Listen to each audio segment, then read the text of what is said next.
Bon voilà les amis, je suis dans un salon de coiffure qui cartonne. C'est situé précisément à Williamsville. C'est chez Fatou. Comme vous le constatez, c'est un salon il y a toujours du monde. Et elle ne savait pas que je venais, donc du coup c'est vraiment une surprise. Voilà, c'est à Williamsville. Voilà, c'est un quartier que j'adore. Alors dis-nous comment ça se passe en fait. Quelles sont les coiffures les plus difficiles? Beaucoup de coiffures difficiles. Il y a des coiffures derrière, on fait tout mèche. Ouais. Devant, on fait macoussi. Voici quelques différents modèles. Donc voilà les différents modèles de coiffure réalisés par Fatou dans son salon de coiffure. Ce que tu peux faire bien.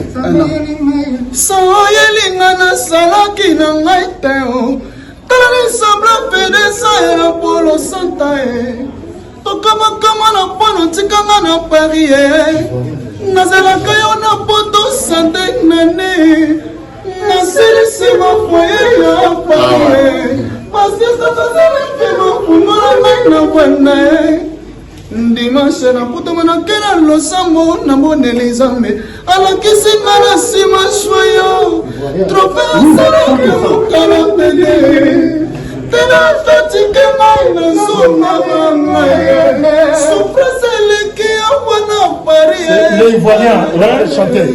C'est un banquier, c'est un banquier. L'Ivoirien, oui. Il n'est pas congolais.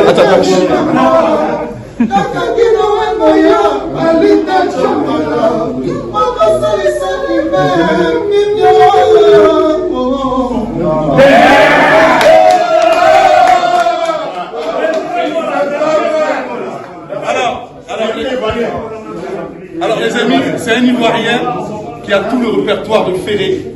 Alors c'est la première fois que Ferré le rencontre. C'est un talent inné. Désiré Gola, vraiment on reste en mots. Sentiment d'inachevé, éternel accompli, j'ai toujours fait passer, ton bien est abonné au monde, c'est la fin maintenant.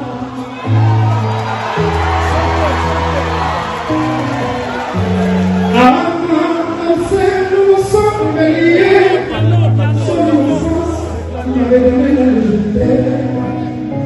Non, pardon. de mon adolescence passée, mon vie, S'il vous plaît.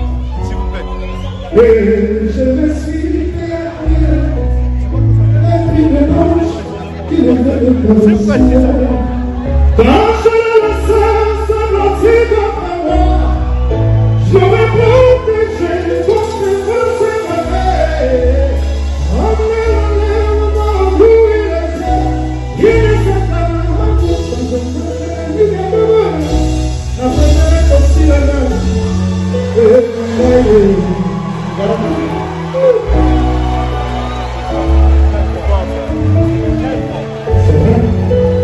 Le scénario, il est dingue.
Ça fait bizarre d'interviewer mon ami. Prenez l'émotion. Voilà. Innocent Bokolo-Bongo. Oui, quelle autre question? Innocent Bokolo-Bongo. Oui, quelle autre question? Tu as des amis en Europe partout, dans le monde entier. Aux États-Unis, à Londres, à Paris. Au Japon. Au Japon. Au Japon. Oui. Dis-nous, à quand les vacances en Europe? Moi, j'ai très peur de l'avion. En tout cas, j'ai dit la vérité. J'ai très peur de l'avion. Je suis comme Oufo Boni. J'ai très peur de l'avion. Même l'ascenseur me fatigue. Même quand je suis au 2e étage d'un immeuble, tu vas me voir au balcon. J'ai très peur. Voilà, c'est tout. C'est tout. La dernière fois, une fois, d'ailleurs, un ami d'enfance Cézébio m'a offert un billet d'avion pour aller me promener comme ça au Maroc. On est arrivé à l'aéroport. Lorsqu'on est arrivé à l'aéroport, j'ai entendu le bruit d'un avion qui atterrissait. Le seul bruit là m'a fait remettre le billet et Z mon frère. Il a revu le billet et Z, il dit, mon gars, on va bosser au quartier, il n'y a pas de problème. Allez, ciao. Innocent, je ne suis pas d'accord. Parce que c'est vrai que tu as peur de l'avion, mais tu vas très souvent à Kim. Tu vas très souvent. Kinshasa, je peux mourir pour Kinshasa. Parce que c'est passionnant là. Ça, c'est la terre de mes ancêtres. Et d'ailleurs, quand j'ai atterri à l'aéroport de Ndjili pour la première fois, j'ai embrassé le sol comme le pape Jean-Paul II. C'est pas vrai. Pour Kinshasa, je peux mourir. J'ai accepté de braver cette peur là. On a eu une vidéo virale qui a fait pratiquement le tour du monde. Lorsque Kofi Olomide était sur le plateau de ce midi, oui. On t'a invité. Oui. C'est un grand moment. Oui, c'est un grand moment parce que Kofi, quand même, pendant toutes ces années, il m'a toujours propulsé. Sans argent, sans rien. Et je lui rends un grand hommage pour ça. Et merci encore à Kofi Olomide. Merci énormément pour notre soutien pendant toutes ces années. Merci beaucoup. Innocent Bokolo-Bongo, oui. Pourquoi il n'y a plus de magie dans la nuit? Ah, c'est ce que j'ai dit. C'est ce que j'ai dit. Après nous, là, pour faire la nuit, pour faire un concert, il faut être un acteur. Il faut être un acteur, un comédien. Il faut avoir tout ça. Plusieurs rôles dans son acte. C'est ça. Donc en fait, il y a trop de sérieux. Les gens se prennent trop au sérieux. Comment sérieux? Tu peux pas. Dans ce cas, si tu veux être sérieux pour faire la nuit, va être docteur ou bien va être un professeur de mathématiques. Chacun a son système. Moi, j'étais très intelligent, tout petit. J'étais au lycée scientifique de Yamoussoukro, tout petit. Mais à un moment, j'ai dit à mon père, papa, je sens pas ce truc-là. Je cherche pas à être un docteur, à être de gros pantalons, de pantalons qui me font tomber derrière dans mes escaliers. Ça m'intéresse pas. Et papa, moi, j'aime le show. Et je suis parti. Mon père a pleuré. Et à la fin, il était content, très fier de moi. Innocent Bokolo-Bongo, oui. Dans la nuit abidjanaise, on a très peu vu une telle fidélité. Innocent Bokolo-Bongo et Anaconda. Oui, c'est mon ami le Galère. Lui, il a tout fait pour partir à Londres, tout ça. Benito aussi est parti à Paris, à Londres et autres. Mais j'ai décidé de rester ici. Je me suis dit, comme dans les Français ivoiriens, pour moi, là, doit sortir ici. Et pour moi, il est sorti. Dieu merci. Visite du Bilière, vos premières impressions? Je suis très impressionné. Franchement, qu'on ait des locaux comme ça, des espaces comme ça en Afrique. On se croyait à Nice, à Monaco, je ne sais même pas où, à Bora Bora. Franchement, je suis très ému et le mec qui a fait ça, je lui dis chapeau. Chapeau à mon cher Fabrice. Toi-même étant un entrepreneur, tu as toujours été un audacieux. Et voir ça, c'est clair que les entrepreneurs africains sont en train de prendre de l'ampleur. Vraiment, ils sont en train de prendre de l'ampleur et qu'ils se donnent des idées sur Bamako, des idées sur le Mali, pas que Bamako, par exemple, comment dirais-je, à Ségou ou Séléngué. Ça me donne beaucoup d'idées. J'ai un ami qui est en train d'investir à Séléngué. Des amis qui sont en train d'investir en dehors de Bamako, c'est dehors de la Guinée. Et vraiment, il faut qu'on avance. On est un peu en retard par rapport à la Côte d'Ivoire. En tout cas, merci beaucoup, M. Seyida Makam. Et profitez de vos vacances. Ah, on passe des vacances merveilleuses, on s'amuse, on s'éclate, jour et nuit. Et de bonnes compagnies. On mange bien, on s'amuse. Merci. Voilà, c'est le Benito Show depuis depuis Bamako. Voilà, nous sommes on fait un peu le tour du fleuve Niger. Regardez cette ville là.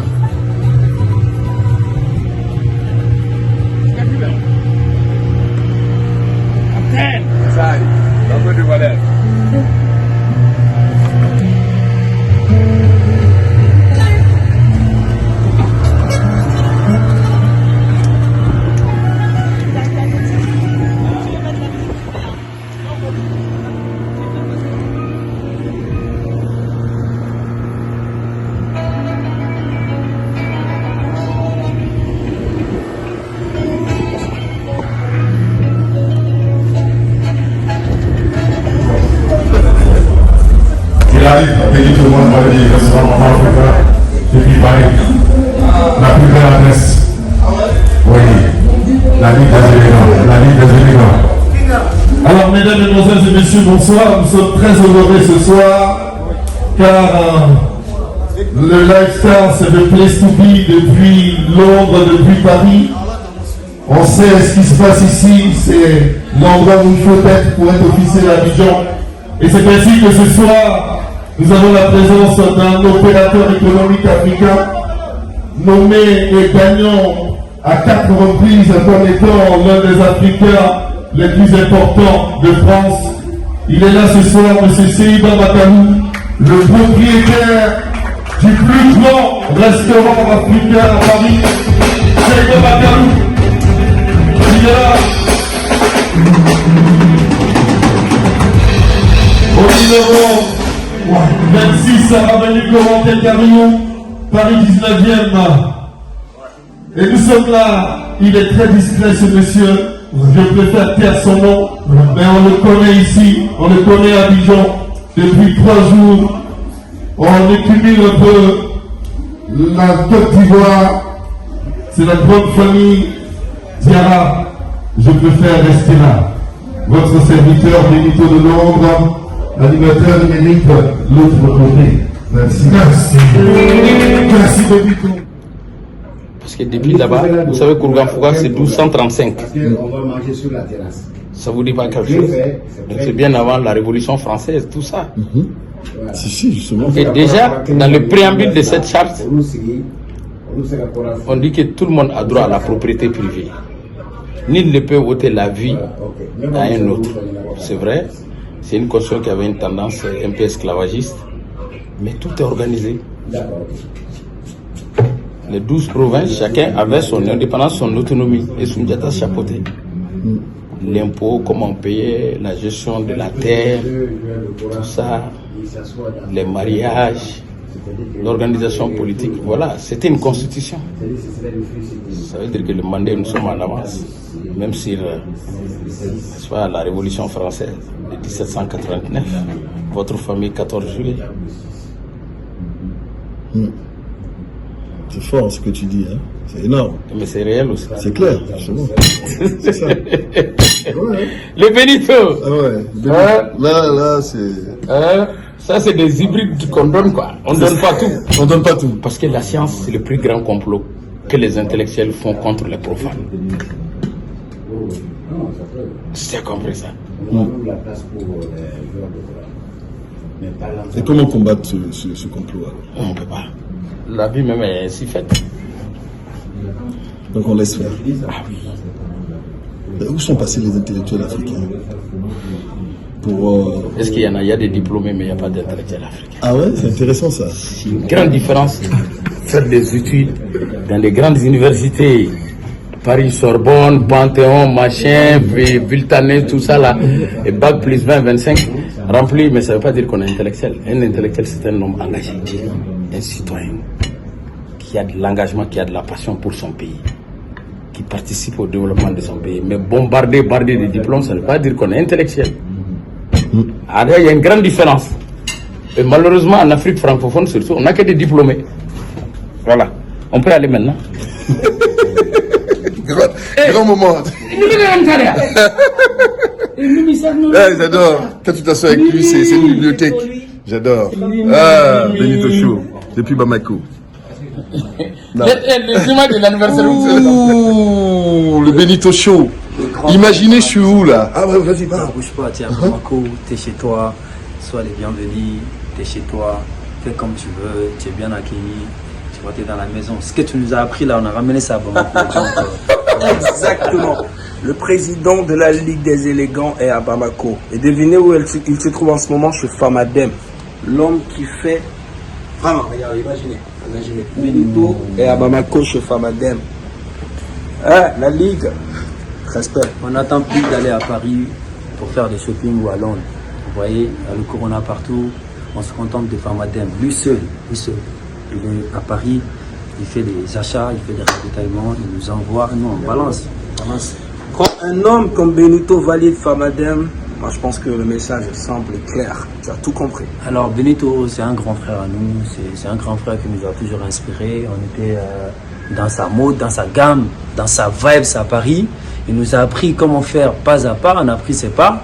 Tant comme Demba Fashion, Bass, Famadem, etc. Famadem a été inspiré de valoir ces modes, cette harmonie, ce savoir-faire, ce savoir s'habiller, la sape, tu vois. Il a ramené ça au Mali grâce à lui aujourd'hui. Nos ministres, nos cadres, nos personnes de grandes personnalités n'ont plus à... Oui. Kofi, le son pour Ahmed, c'est énorme, l'inspiration, les mots choisis, c'était quelque chose d'énorme. Mais c'est mon cœur qui chante à travers ma bouche. Je n'ai rien écrit, il y a eu la musique, puis je me suis mis à pleurer en fait, à pleurer en chantant, et puis j'ai réécouté après. Tout le monde qui était là applaudit, tout le monde était content, donc voilà. Je l'ai fait avant-hier, de 22h à 1h du matin. Et la partie où vous dites « mon dos, c'est ton dos ». Oui. C'est-à-dire, sa charge, c'était à moi, ma charge, c'était à lui. C'est-à-dire, sa souffrance, c'était la mienne était à lui. Ahmed, c'est la chair de ma chair. Ahmed, 36 ans d'amitié. Quand il était journaliste du Patriote. C'est pas... Et puis Ahmed avait 25 ans. Voilà. 25 ans. Ouais. Même pas, un peu moi-même. Donc, il était allé au cachot, on l'avait arrêté parce qu'il était un peu... Son journal était un peu politique, tout ça. C'est un frère, un ami. Il est venu à Kinshasa. Vous avez vu la vidéo? C'est moi. Il est venu pour me voir. Il a fait même le témoignage. Avec sa femme. Voilà. Ça, c'est un frère. Je ne sais Vraiment pas à qui je peux donner désormais le nom de ami après Ahmed. C'est fort ça, c'est fort, c'est très fort. Benito Show avec Kofi Olomide, Ahmed Bakayoko, malheureusement, nous sommes venus lui dire au revoir. Merci. Benito, c'est un frère à la promotrice. Chaque année, il quitte en France et il vient. Et il est à Mama Africa. Ceux qui connaissent bien, ceux qui vont en France généralement connaissent tous Mama Africa. Merci infiniment. Excusez-moi, je veux que vous soyez le seul public au monde à faire un triomphe à ce monsieur, car ce monsieur, il a bas un travail monstrueux. Ça fait bientôt plusieurs années qu'il anime, qu'il est dans les coulisses, dans la coordination. On fait du bruit, s'il vous plaît, pour Karou Kaba. Cette année, ça a été un succès populaire. Durant 4 jours, Bamako s'est arrêté, n'est-ce pas mon frère? On a pu sur les réseaux sociaux, et sincèrement, le festival du Dibi, c'est le festival de la gastronomie africaine, l'international désormais. Et c'est grâce à vous, je veux que vous soyez vraiment fiers de vous, fiers de l'art culinaire bamakois, n'est-ce pas? Et sincèrement, tout à l'heure, tu vas appeler l'initiatrice. On y va. Merci. Je vais appeler l'initiatrice. Elle va venir avec nous et les responsables des Dibitiers. Je veux que vous applaudissiez très fort pour cette dame. Sa structure s'appelle Influence. Bonsoir, cher public, chers festivaliers. Donc, je m'appelle Aminata Bokoum. Je parle rarement devant un public. C'est vraiment une exception aujourd'hui. Parce que comme Karou l'a dit tout à l'heure et comme Abba vient de le dire, il dit que c'était pas seulement un ami, c'était un frère à moi. Dans cette fraternité est née une collaboration sur laquelle nous avons travaillé l'année dernière pour le Festival de Dibi. Donc, ça a été une belle expérience pour moi de travailler avec lui. Cette année, on s'est donné beaucoup d'idées sur comment le choix du site, ce qu'on devait apporter comme innovation et tout ça. Et il devait beaucoup m'aider en termes de sonorisation, etc., etc. Donc, il y avait pas mal d'échanges entre nous. Et honnêtement, le jour quand j'ai appris son décès, j'étais très, très choquée. Je crois que quand j'ai appelé son père, il m'a dit « Ah, tu as vu ce que ton frère a fait ?» Je savais pas quoi dire. Parce que je sais qu'il était très, très proche de son père. C'était son ami, c'était son confident et c'était... Il partageait beaucoup de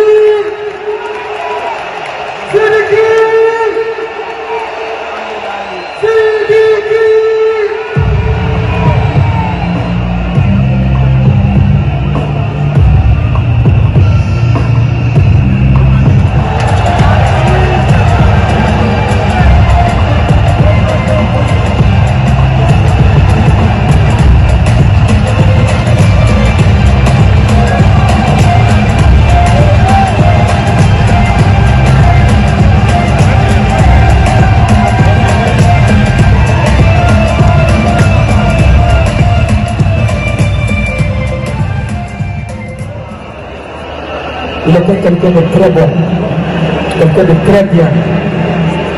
Moi j'ai eu un problème au Mali. Il m'a appelé là où j'étais. Il m'a dit fiston, n'aie pas peur. Tu as un père qui est près de toi. Il m'a dit, tout va finir.